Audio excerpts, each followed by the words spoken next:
Good afternoon. My name is Steve Nichols. I teach at Wake Forest Law School in North Carolina.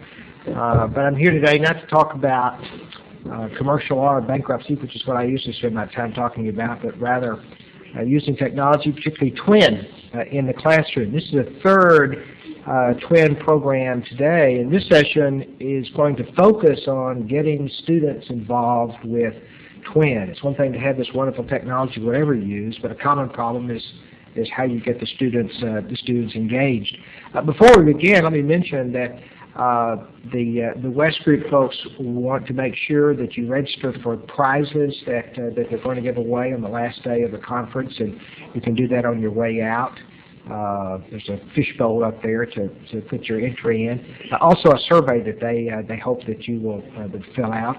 And remind that there will be a lab available on Saturday. Yeah, and I believe that's in your program. We have 2 sessions on Saturday you're welcome to come to. And I don't know off the top of my head what time those are. I believe they're at 2 and 3:30. And that's in room 700. The whole purpose of any of this technology, and especially Twen, of course, is for teaching and for learning. It's not going to work if the students don't use it, and hopefully use it with some enthusiasm to enrich their experience. And one of the hardest problems that some of us who have used technology for a while find is now not so much getting students to the computers, because more and more of them have computers, or at least have access to it and have the skills and can actually use it for the most part. But convincing the students that it is helpful and useful to them, getting them very much involved. Significant problem for all of us, and that's what we're going to discuss today, principally by 2 of my colleagues who are law teachers, and Justin Hummel, who is the project manager for Twen at West, who is actually involved in the development of this and is always thinking about ideas about how to get students involved. Marina Shea, who spoke this morning, is on the Bolt faculty, although next year she'll be visiting at Davis. And we have Norman Garland, who is at Southwestern in Los Angeles. Both of these colleagues teach in the procedures areas, with Garland going off in the evidence area, and Professor Shea in the civil rights, civil liberties areas. But a lot of their examples will involve procedure. We're going to start with Maria, who will give you some of her experience. And what we hope is to actually walk you through here and show you how we have actually made use of this. These are not mocked-up screens. These are actual databases we've used to show you how the students have been involved and to get you involved. If you have questions, you have comments, if you want to know how something works or if you try this or that, this session is really for you. So please feel free to get involved. Maria? Hi, we were told that we have to speak into the mic, so normally I wouldn't do this. This is about getting students involved in Twen, and there's just a million and 6 ways in which you might want to get your students involved with your classroom anyway, and Twen just turns out to be another forum, another tool that gives you some possibilities for involving students. There were some comments made at the earlier session, and I'll just recap a little bit about how one might decide to tell students that this is part of their life, and how much of a part of their life are you going to make it. And assuming, and I am going to assume, that everyone has resolved the questions about student access to computers, to being able to get onto the internet and a provider, there's a sense that this is a tool that's available to all students just the way that the library is, or that the way their textbooks are, then how do you introduce them to it? Based on my experience, this is probably about 4 years or 3 years, or I don't know, so it seems a long time, 4 years or so, I think, of using various incarnations of Twen. I think, and you can make these decisions on your own, but I have discovered, number one, it helps to require some use of Twen, that it at least requires students at some point to get on, touch the keyboard, and say something. I have given any number of different kinds of initial assignments, anything from log on and say, hi, I'm here, to log on and provide, for example, at the end of my civil procedure class, I use the Yazel casebook. I teach this sort of little survey at the beginning. I used to always do the little trick of passing out 4x6 note cards and saying, write down one question and one thing you've learned for sort of ongoing evaluation. That was sort of at the end of September. So now I have them get onto the computer and do exactly the same assignment that I would have had them do anyway, but they have to now touch the computer, get onto the system, sign their name to something, something to break the ice, or something that requires it. In other classes, I almost always have something that I require students to turn in or to be interactive with at the beginning of the class anyway. And so just transferring that to Twen serves two purposes. It shares the information with all the other students, and it serves the purpose of me giving them some kind of assignment to get them to touch the keyboard. That's the physical breaking of the ice. How else do you do that? You make this an obvious part of the class. It's part of your initial handout. The instructions on how to get on are part of their initial handout. It's very matter of fact. It would be like, go to the library and shepherdize X case. And this is an assignment. They have to figure out how to do it. It's not that hard. And providing that kind of backup, providing the 800 number initially, right up there when you list your office hours on your bulletin board by your door, you also have the 800 Twen number. It's just part of the course. How else do you make this something useful? And there are lots of different sticks and carrots, right? I actually have the discretion to use participation in the classroom as part of the grading structure, and so I make this participation in the classroom. It's just participation in the virtual classroom. And I think that it is as legitimate, certainly an equally legitimate way of allowing students to participate. And as you might well imagine, there are students who will not raise their hand and speak in a classroom, but it turns out are willing to say all sorts of stuff when they're typing at 2 in the morning on their computer. And so that counts. That's class participation. It similarly can be of 0 quality, in which case they don't get a lot of credit for it, or it can be it can be very good. You can also provide carrots for them, not just in the form of grades, but you provide stuff that's good. Norman puts on all these little charts, and it makes the entire law become very clear all of a sudden, and that's something they can get essentially for free by going online. I was just talking to Justin. I said, I want 3 nutshells for students when they sign in to this course, and that'll get them on in a flash. But you can put things on that they wouldn't see otherwise, and so the value, like it or not, I've discovered that students tend to value things that you put on or something that's published more than their fellow students' comments. But if you can entice them to the site with something, they will discover that they also have things to say to each other, which at some point is really what I'm interested in having come out of this new medium. I can hand them stuff all day long. It doesn't matter if I do it on paper or on screen. It's easier to do it this way for me. But getting them to talk to each other is a much harder thing, and that's something where the medium creates opportunities that I think did not exist or do not easily exist in the traditional classroom. So what can I say about that? Well, let me just say, here are a couple little examples of, this is my custom page from this past year's configuration. So this is the old-fashioned look, I guess, of the page.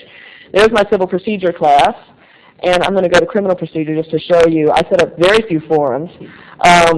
Assignments and announcements is just the place where I put things up for them. So I have a little note on a typographical blur and the appendix of the book. This final reading syllabus is literally my syllabus for the entire year, and I update it a couple times a week. And at the end of the semester, that's it. That's the syllabus. I never hand them one. And this also enables me to change my reading, as I go into class, which I do all the time. And then I tell them about it. And I never feel guilty anymore. Announcements, things that are on reserve, my office hours, information about the helpline. So this is all just announcements. And then course handouts. You can upload any document onto the system incredibly easily. I use WordPerfect. I just have the name of a WordPerfect file. When I want to create a new posting, I just give it the file name, and boom, there it is. So anytime I have a physical handout that I've created, or I've already got it in my files, I can just upload it into the course handout, into anywhere on Twen. Okay, so that's the basic stuff. That's using Twen as a Xerox machine, or saving the Xerox machine part of it. Now it's going to really think about this. Okay. Now, sometimes you want to be able to say, gee, something interesting just happened in the New York Times, and I want you all to know about it. And if you're like me, you drag in the little clipping and you talk about it at the beginning of class, and then everyone kind of goes, oh, yeah, all right. And they don't see it again. Or if you really want to get industrious, you go Xerox copies of it before class, but that's too much trouble most of the time. So sometimes I say, okay, well, here's an interesting article, and I'll either post the whole article or I'll post a hypertext link to it. And I'm actually looking for an example where, boy, this is flying through. Let me see if I can get, this screen is not, okay. I'm looking for an example where I said, well, gee, something interesting had happened. I'm going to change my viewing topics. You'll get to see some of the features of Twen now. You can change all of the postings in the way in which you view them. Usually, when I'm in every day, I just do it by date so I can see the most recent thing. Here I'm going to do, I think I'm going to go do a category search. You can set up main categories in any forum, and keeping them organized, though, is actually quite difficult. And I think it's the trade-off. Norman has very, very defined forums, and it helps because it keeps the students sort of viewing the right topic. I have very open-ended discussion forums, which gets everyone into the same place. But then it turns out, since everyone's hopelessly disorganized and they don't know how to use categories, which might be something worth teaching them early on, if you can figure it out. It's actually quite easy. Things get messy pretty early. So I was going to look for an example here where,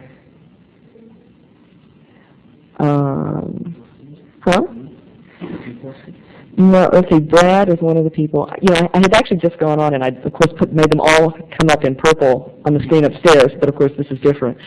So let me just see if I can find free text. That's actually, here it is. I had shown this, I don't know if it was a 2020 or a Dateline or something, that was the thing called DWB, Driving While Black, in criminal procedure. And there had been a big controversy about it because there was a lawsuit that was spawned from the show.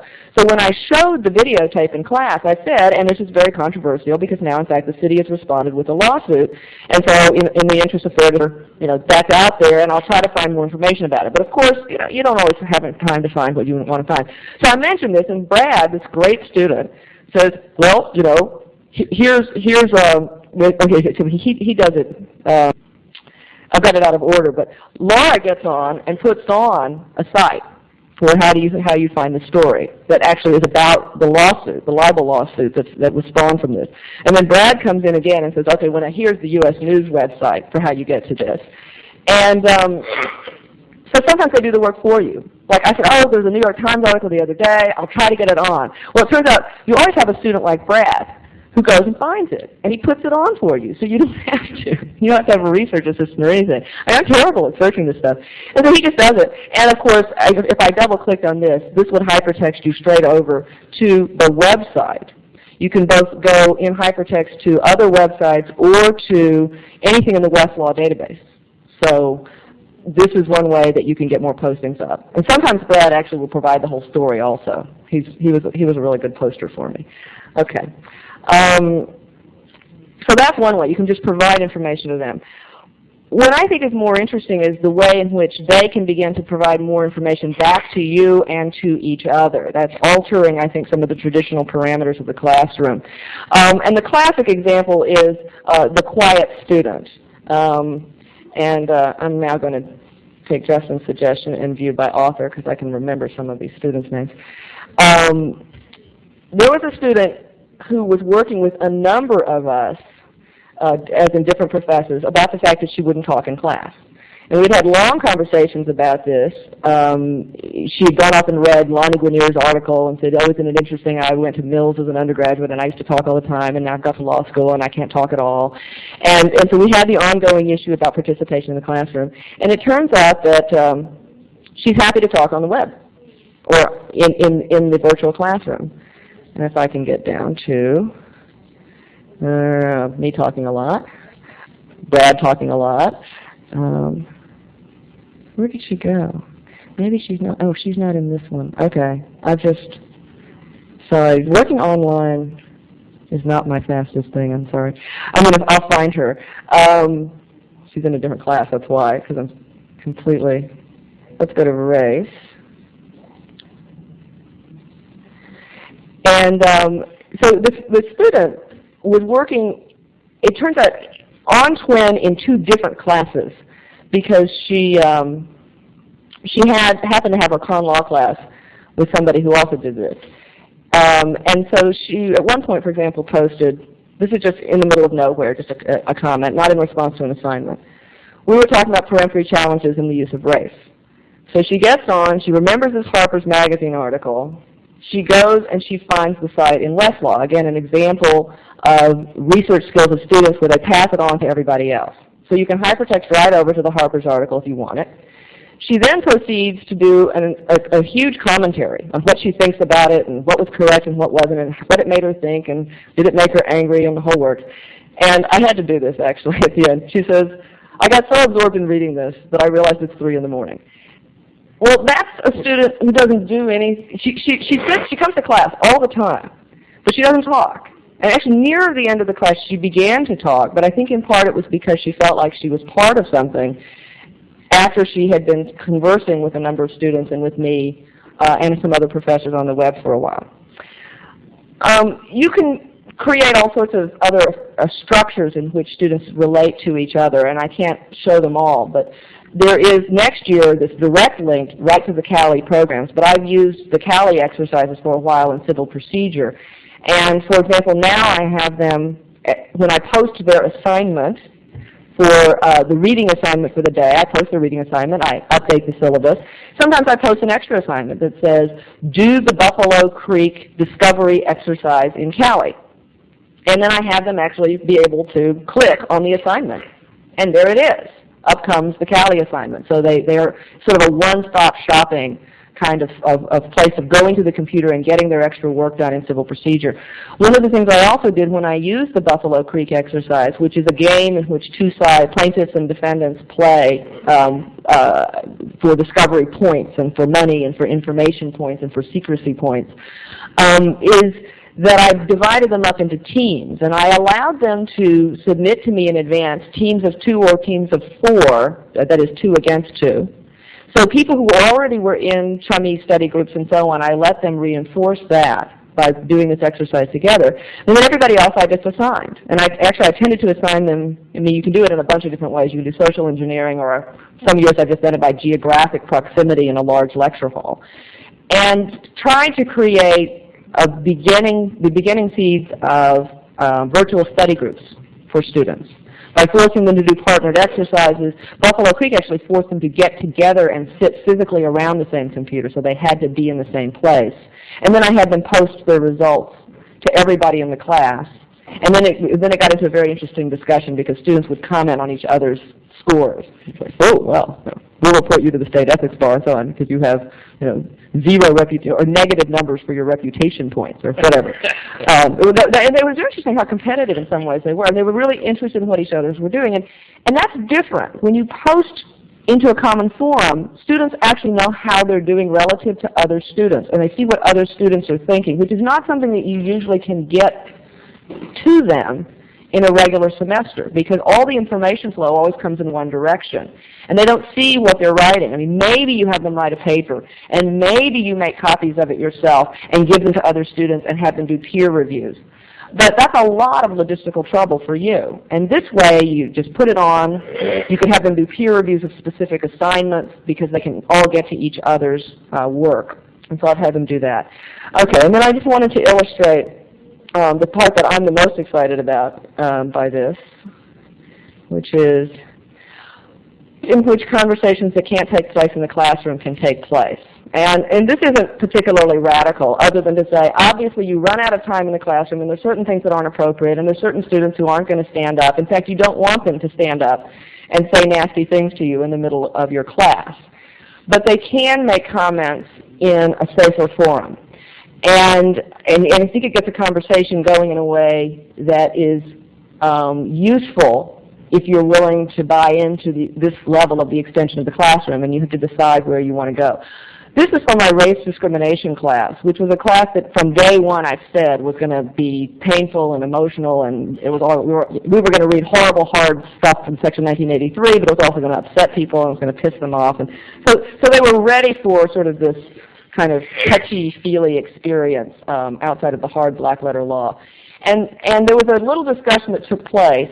We'd already had a pretty lively group. There was about 30 students. There was a discussion that took place. I had them do an exercise one day in class in which they interviewed in pairs each other about an experience that had to do with otherness or race or something like that. And they interviewed, no, it wasn't. It was an experience about schooling that they had because we were in the middle of the education unit and busing and segregation, and all these students had sort of been through different states at different times and had different experiences. So they interviewed each other, and then the person who interviewed reported back to the class about, this was Justin's experience. He went to public high school in, Minnesota, and they told their story. We did this, and a student made a comment about, okay, I interviewed this person, Joan, and she went to school in Nevada, and blah, blah, blah, blah, blah. She hates Mormons. And, I'm looking at my watch, and we're 2 minutes away from the bell, and I had one more team to get through, and so we went to the next team, and I didn't make a comment. So, then gets posted. Actually, I talked to the student after the class. He came up to me after the class and said, there was this sharing time about public school experiences, and she hates Mormons. And the student who was a Mormon was very upset. I mean, this has all happened. He came up to me after class and said, I'm really upset about this. I said, please, do you mind posting? Would you go ahead and post a comment about it? And he said, sure, which was good-natured of him. And he posted this very long comment in which he points out the problem, and he says, well, wait a minute, would we feel this way about a comment about Latinos or African Americans? And then he goes on and talks about some of the history of discrimination against Mormons. Sorry, this moves very fast when he does it. And at the end, he sort of says, okay, where do we draw the lines? Okay, so that was a nice posting. It raised the important issues. We then had, and because we can have a threaded discussion, Michelle jumps in. Michelle is one of the Earth mothers in the class. You always get them. They emerge in the virtual classroom. Different people emerge in different roles. She was always the person that said, oh, thank you for your posting. It really made me think. And she always was helping draw together discussion. So she says, okay, good, thank you. Here we go. Isn't this really useful? I've learned so much. Okay. But it lets this comment come out somewhere. It's not sort of repressed. I get on and say, mea culpa, mea culpa. I should have taught, I should have controlled this in the classroom. My apologies. Okay, and I didn't go into it in great length in part because I thought, well, we'll be able, more things are going to happen with this comment. Then, let's see, we had, I think this was the one.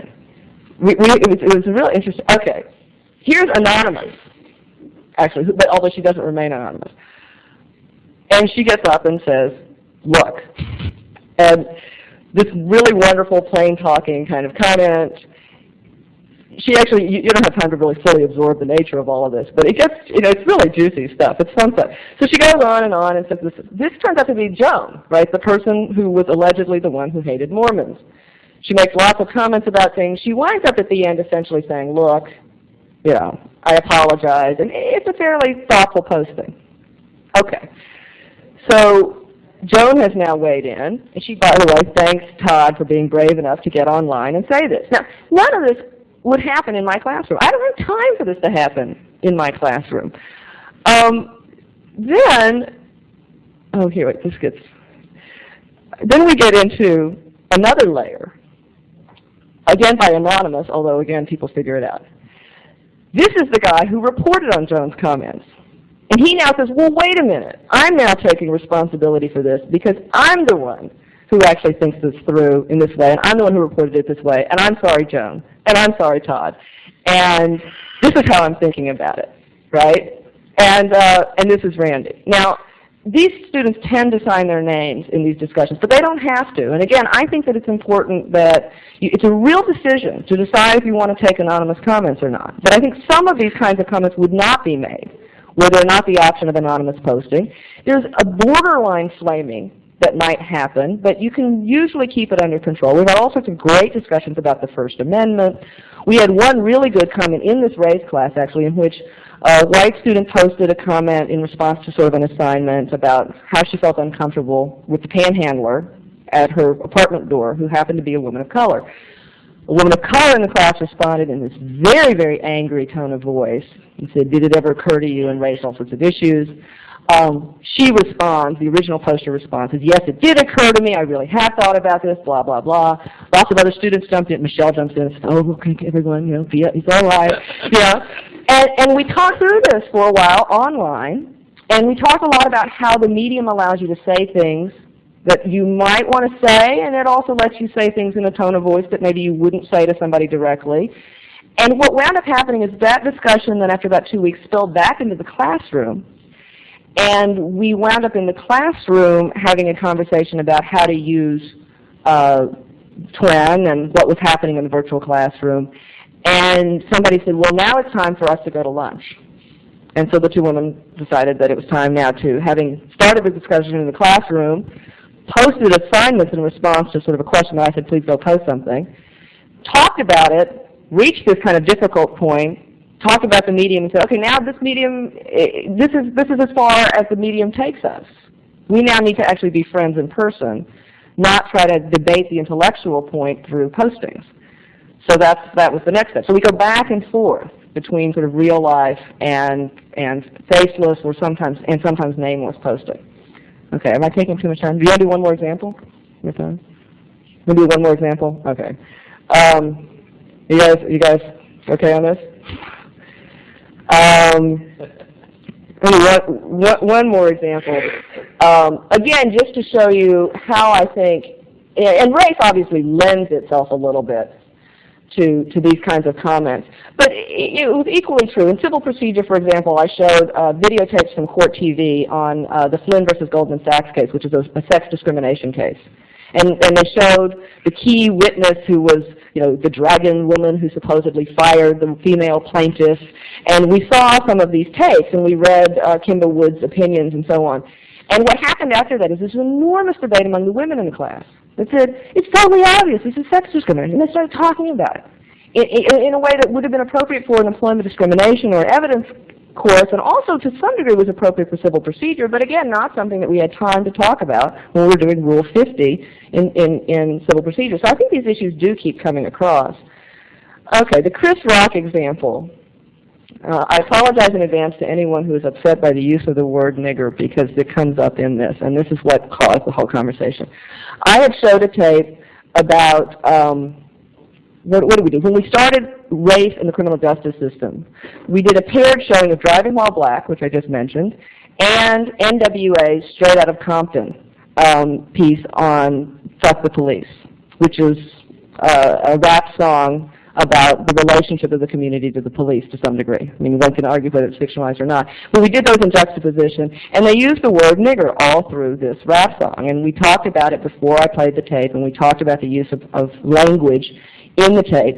And then later, this Chris Rock interview came up with between Eric Bogosian and Chris Rock in the New York Times Magazine. So I printed off a little piece of this about why it is that Chris Rock is allowed to use the word nigger. Okay, and so it's just a little interesting exchange. He says, I can use this, ha ha ha. And so I posted it, just because why not? Like, throw it into the mix. That's one of the things. I wouldn't read this in my classroom.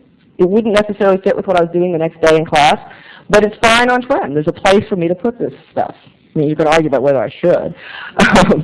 It's debatable. You have to decide where you want to go with your classroom.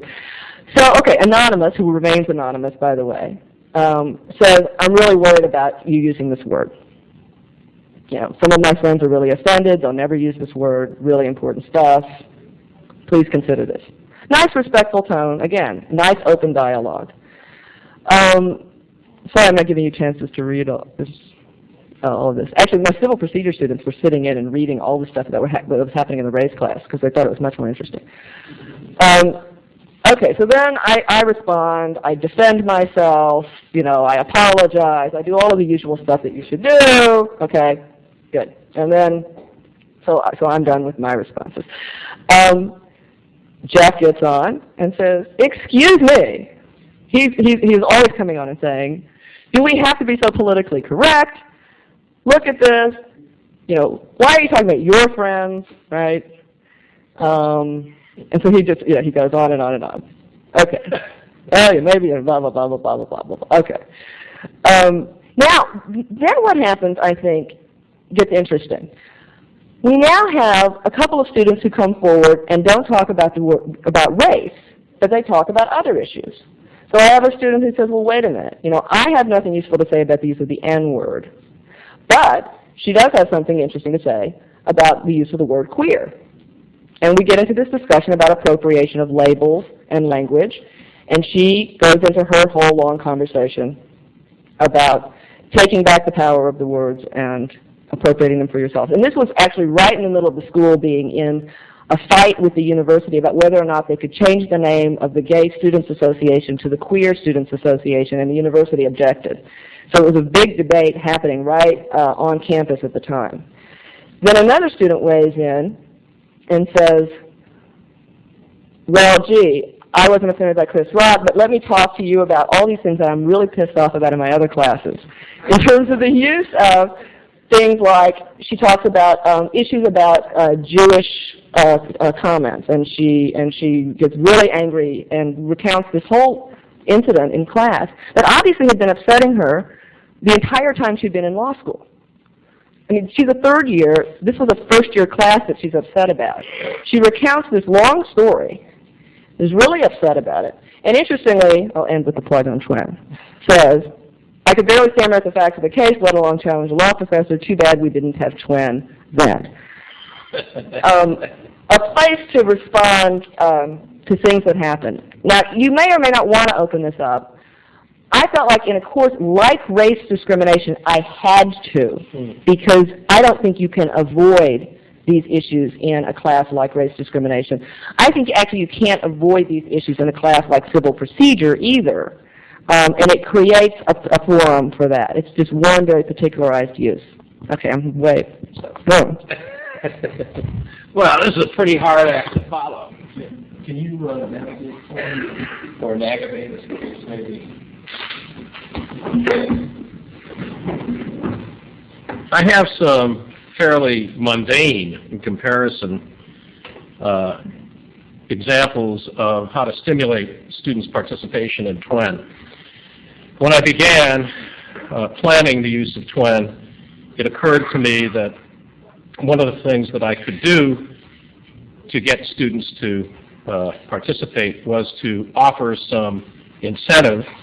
And for me, my experience is that giving some sort of prize or at least acknowledgement in the classroom of sterling participation was one of the ways of doing it. So I started out in my first experience with Twen in the fall of last year in my evidence class. The book publisher of the casebook I was using had made a mistake and kept sending me free copies of the casebook. And I had asked if they wanted them back, and they said, just keep them. So I had 4 copies of the casebook, and I decided to get my students on Twen, I would have an essay writing contest. They had to post an essay on the Twen page, and for the best 4, I would award a copy of the book. Just an exercise to get them on there. If you would go to the evidence in the fall of the long evidence, yeah.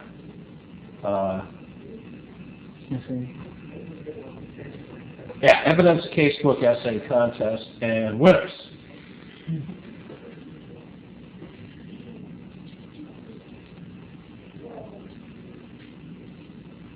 Just scroll down. You can see that this was a class of about 90. I think I had 19 entries, which I thought was hitting the jackpot. 19 out of 90 or 100. Scroll up. Hit David Lawton, submission by David Lawton. This is the guy who won. And it was hard to choose the winner of this. This was a simple poem. Now, what's so beautiful about this poem was that, you remember this was the first part of the class. One of the things that I do in my first week of class in evidence is to introduce fundamental principles. Are there any evidence teachers in here? Oh, this may not resonate so much with you then. But one of the first principles of evidence, of course, relates to the to the idea of relevance. And one of the first principles involved in relevance is that in order for something to be relevant, it only has to contribute to the proof of a fact. It doesn't have to prove the fact. And McCormick coined a phrase for that: a brick is not a wall. And I show this image of a man who looks like a brick wall, and I make this big thing out of it. So this student, in writing this poem, had incorporated the principle of the weak, if you will. And it was really an effective, wonderful submission. Like Marina, I get very excited about the participation in the Twen activities. Just go back, scroll back the page. I got lots of poetry to it. Yeah. I'm very susceptible to poetry. I'm waiting to get a detective novel from somebody who really wants to do a new serial. Scroll up to the Crim Pro class. I'm sorry, back to the custom page. I also adopted contests into the regular classroom activities. The casebook's problems, I always select 2 or 3 problems to discuss in class at the end of each subchapter, and I assigned students the task of submitting their solutions to the problems on the Twen page. And I selected a winner or winners for each group of submissions, gave prizes for that. The prizes varied from Linda Wisman, our librarian, gave me a stack of $12 value evidence rules of California. I had about 20 of those. I gave those out. At the AALS conference in January, John Chatelaine from West Group gave me a stack of telephone cards, those 10-minute Twen telephone cards. I distributed those in my Crim Pro class for the first few weeks. I got CALI discs from Deb Quintel. Those were really hot-ticket items. Students wanted to get those CALI discs, so they submitted hypothetical solution problem solutions.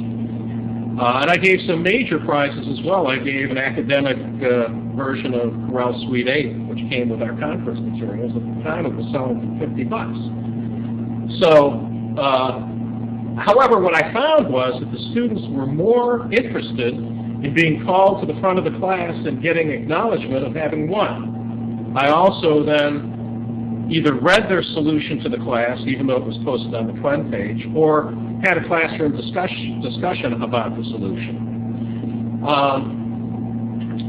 If you could go to the problem solutions contest. One of my students, and I mentioned her earlier today, she was in her 60s. She had never used a computer. She was the most resistant before the fact to using Twen, and got very involved in the use of Twen. Scroll down, if you will. I gave her, keep going, slow down. Right there, Marian Adam wins. Move up to find one of hers. There, just go to the first one by her, 5A11. Anyway, this woman was, it's not so much the content of this, keep going down. Keep going. The problems, there you go. The problems in this casebook are based on real cases. And I had said to this class, one of the things that you can do by producing solutions to the problems is to find the case that it was based on by developing a search in Westlaw or Lexis, find the case. If you post it on Twen, then everybody will know, and that would be something you could do. Well, she made it her mission in life to find every single case that the problems were based on. And she was so proud of herself for, number one, having learned how to use a computer. Number two, having figured out how to do these search terms how to develop search terms to find the cases, finding them and posting them for the world. She thought she was doing a magnificent job. I declared her the winner of this contest because she had found the 3 cases that the 3 problems were based on, and this was like the 5th time she had done that. And it actually caused quite a controversy in class because many students thought that this was not worthy of being rewarded. And I'm still hearing about it. Students will stop me in the hall and say, how could you have given Marian Adams an award for finding cases? We all found them, we just didn't tell you about it. But I thought, in her case, it was a major, major achievement. I think most of you have seen some of the images that I've posted on the Twen page. Is there anyone here who hasn't? Maybe I'll show one if you could page back. Okay. Another way of stimulating student access to Twen, if not participation, is to, in my view, deliver something on the Twen page that they can make use of in the classroom that will both help them and get them coming back. So, I guess let's show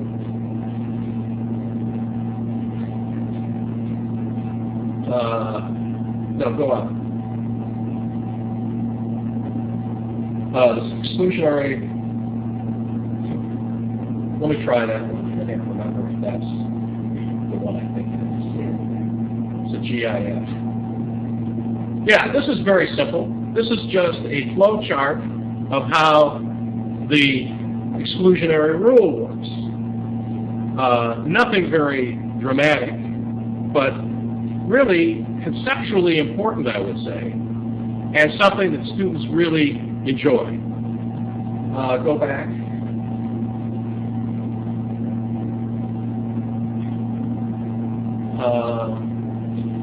Another thing that I've been doing, and I've shown this before, go to the attenuation. Yeah.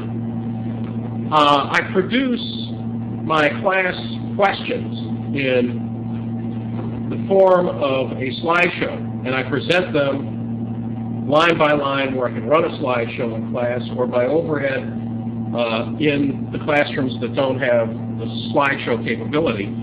And more importantly, I post these slideshows on Twen. You can upload the entire show. This is the way it comes up, so that the student can download in advance of class the questions that are going to be asked and use it as an outline for class participation. Go back to the custom page again, and let's go to supplemental materials.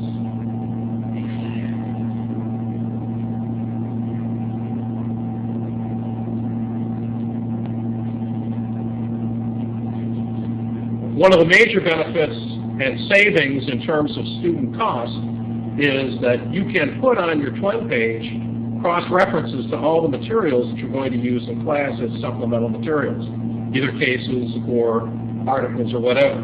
If you click on one of the cases,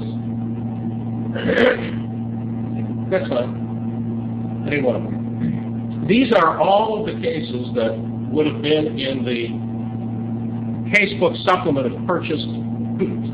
Instead, I posted them on here, and I think as Steve pointed out previously, you can summarize the case and put it up as a document, download the case from Westlaw, edit it, and put it up there, or do it this way. It so happens that the cases that have been coming out in Crim Pro and Evidence, the courses that I teach, have been short enough that I haven't minded having the entire case edited out there. Finally, if you go back to the custom page, scroll down to practice exam, answering key. Both for practice examination and old exams,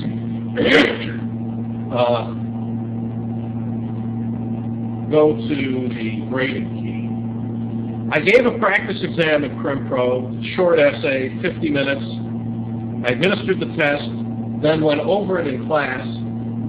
I created a grading key as if I were going to grade the question, although I didn't. I posted that on the page.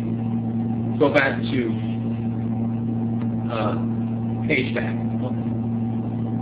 Go to the answer. And I created a quote model answer, which I also posted on the page. You scroll down.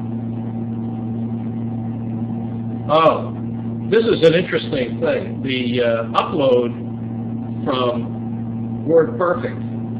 I had a WordPerfect character for defendant, a delta, Greek delta, and it picked it up as an @ sign, but I never corrected that. But anyway, this use of this sort of material is beneficial in terms of saving me class time, but I think far more importantly, it generates student participation in the process of using Twen to a large degree. The holdouts that I've had, if you go back to the custom page, one of the things that you can do, and I don't know what it's going to be like in the new interface, click on Constitutional Criminal Procedure. You can get the list of every person who's registered on your page. And you can monitor, in the past you could only monitor who was there.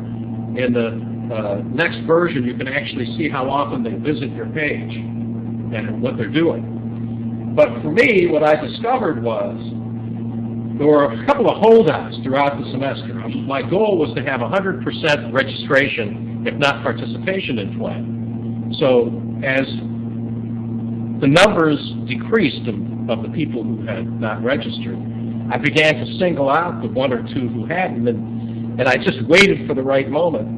And I sprung on the last one. There was one guy who hadn't registered.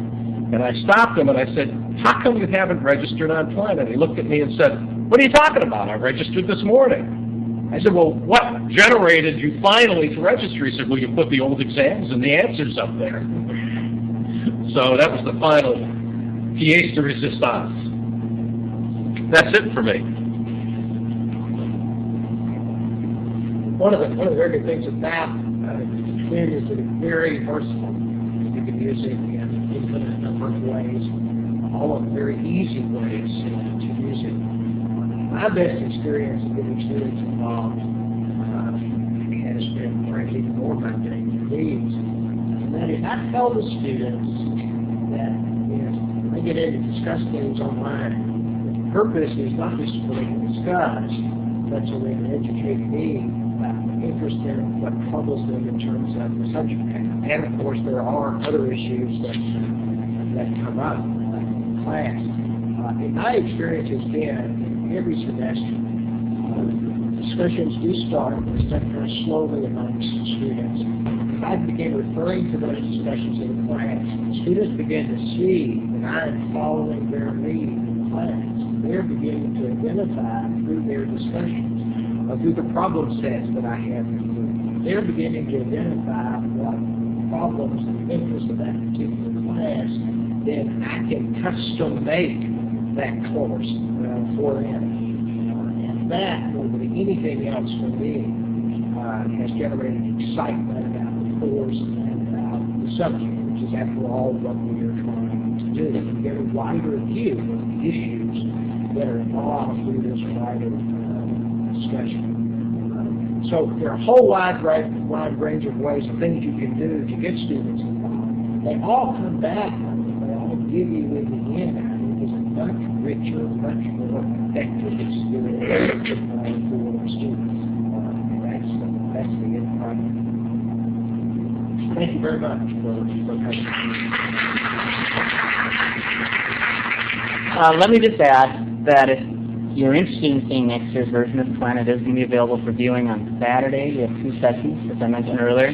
Otherwise, you're welcome to come on up and I'll lead you through a quick tour. We've changed a few things based on the interactions we have with you and your colleagues, and we think that next year's model is even better than what we have now. And I want to thank all of our presenters for coming today. We really appreciate their input. Just one. Oh, what question? Oh, yes, of course. And to please fill out your questionnaires to help us tailor-make this even better. And we've got the contest that we're running, so please fill that up and drop in the fishbowl. You have a good chance of winning something really neat, I suppose. Better than that.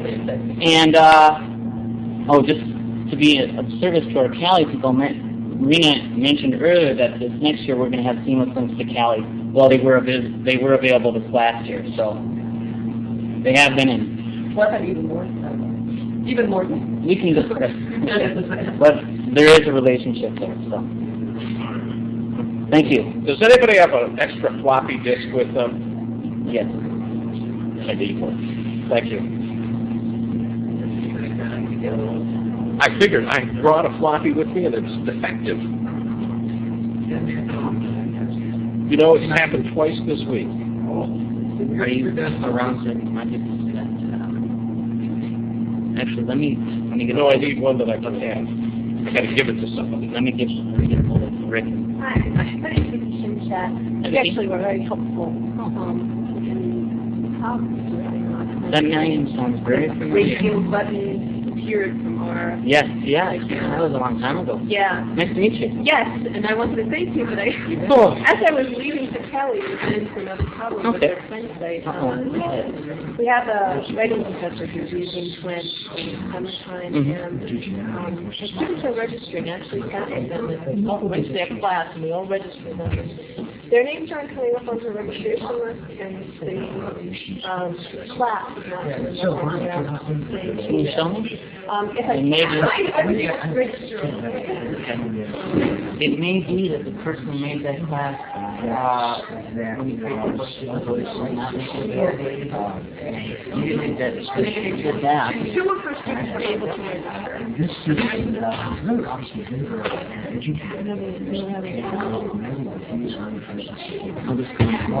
I left a message for my account rep. Oh, okay. Maybe he addressed it. Who is your opponent?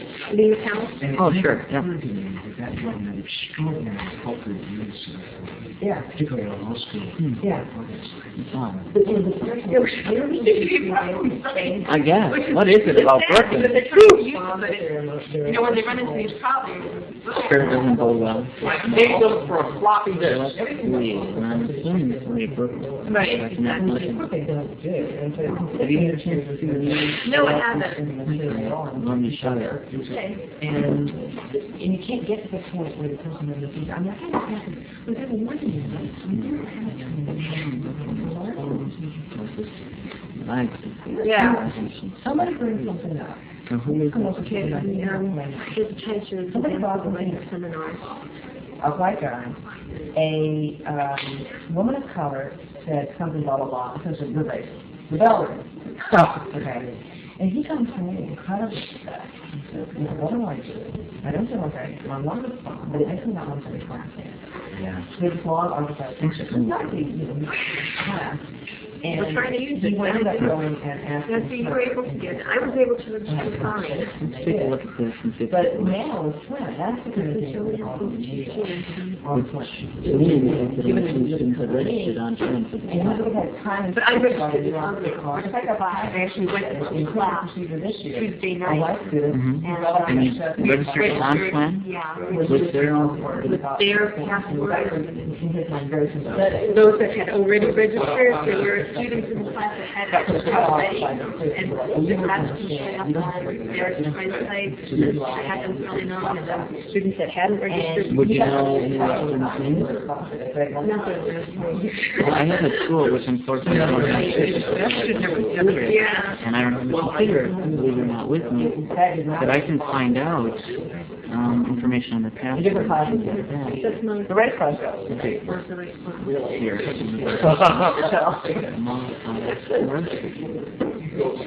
Source information. The Dustin Cummings is going to be self-explanatory. It's going to be great. More factors to observe. How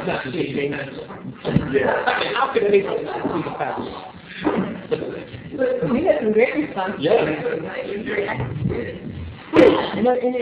know where They did. Rick is and And I have all of them.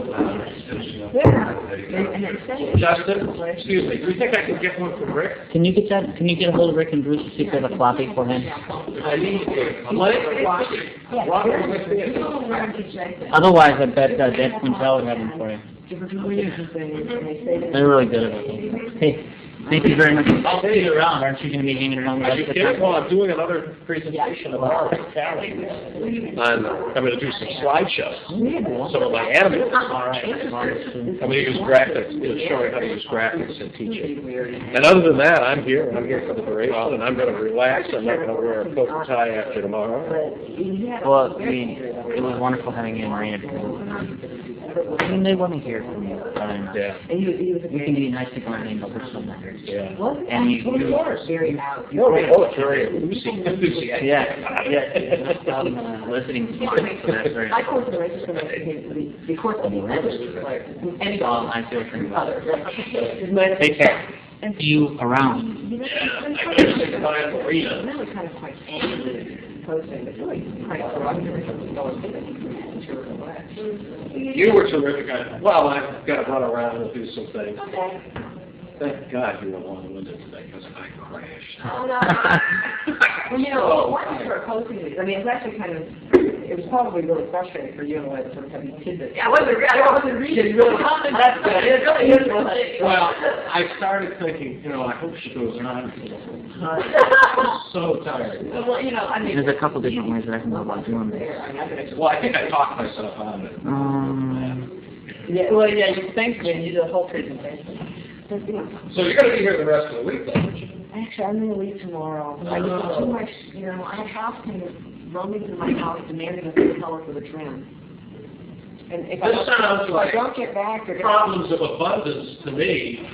It's like, you mean your pool is dirty? All right. Now, if you saw my house, you would understand. I'm in the city where the district attorney sues people when their balconies dry rot fall down, like criminals. Okay. Criminal prosecution. My balcony needs to be painted. It's not cosmetic. Well, pick out the trim.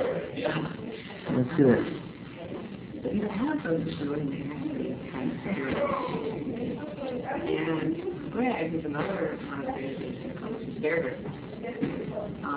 and it's very awkward in human communication. It's very, very open, very, very talkative in class and never talks about it. And starts in class only after huge dialogue on the appropriateness and the legitimacy and the desirability and quality of his art that he was posting his poetry. And it's kind of, I have to say something. It's like regular comment. And then people go like, yeah, you talk. Yeah. It was a good icebreaker. Oh, it's totally I can't segue in from like left field and big way. I think I know. Greg was responding to saying, I don't really know anything on the bullshit or something. And then he said, Adam, perception yourself. This is a message. And everybody, including myself, read it as right, yeah. Because that's true, because that's what it looks like. Well, it turns out, I talked to Greg about it. So some people wrote back and started quite angry at Greg, and then people were defending Adam, and then people said, well, yeah, but Adam did that part of his family, so that's what was talking about. And then I talked to Greg, and Greg said he was using the percent sign as a visual cue as a homonym for present yourself. And he was being come out. Oh. And he was using sort of like his highly refined internal handshake lingo, which Adam didn't get, of course, at all, because Adam is a philosopher. He's not going to deal with it. And Greg meant it in a good way, kind of like Adam, and then to stand up and be who you are. And it's like, Greg, you've got to get back on and it's like accepting. Yeah. Nobody is going to get it. Oh, yeah. But that turns into a whole different. There's a different place from misunderstanding. Yeah. Yeah. It's true. Maria, thank you so much. It's great. For coming. Are you going back tonight? I'm going to go back tomorrow. Okay. But, I think I'm going to come to the morning place tomorrow. All right. Well, have a safe trip. Yeah, I'm sorry. Thank you so much. We'll survive. Well, yeah, you'll just give me a private tutorial. Yes, indeed. Well, I'd be happy to. Okay. I'll be out there anyway. In fact, I'll be out. Well, I don't know where Davis is. I don't know where you are anymore. I go to California fairly often because boss figured out this. Oh, Sigrid's officially She's in San Francisco. over you? She's over me. No, wait. So you're the whole Twen group, I work with Twen. She works with educational technology. She's the director. which is Twen Plus. Twen Plus electronic books, Twen Plus e-site things. We have other things that go on at most groups besides Twen, which I could care less about really. Yeah, you've got the good one. Yes, I agree. You know, they're out there and they're available for professors for free. No one wanted them. They're just too cumbersome the way the electronic media is for reading right now. I mean, there's another thing out there called the soft book. Hard to read. Where you can, it's just, I'd rather have that book on And so they come up with a way where it's easy to read a book on a screen, which is probably me. Boy, I know, it really is hard to read. Yeah. Oh, this is going to be nice. Clicking and the ladder. Concentrating. There's too much busy stuff around me. Yeah. No, I found this presentation, as you can tell, I'm extremely remedial in my ability to do talking and speaking. And this is only the second time I think I've tried to do in time. The online time is messy because obviously waiting for it. It's good if she can candy on it. And it's like, it's like doing, it's like doing a movie with a child and a dog, right? You've got the screen behind you, so it's like, it's to look back. I mean, you're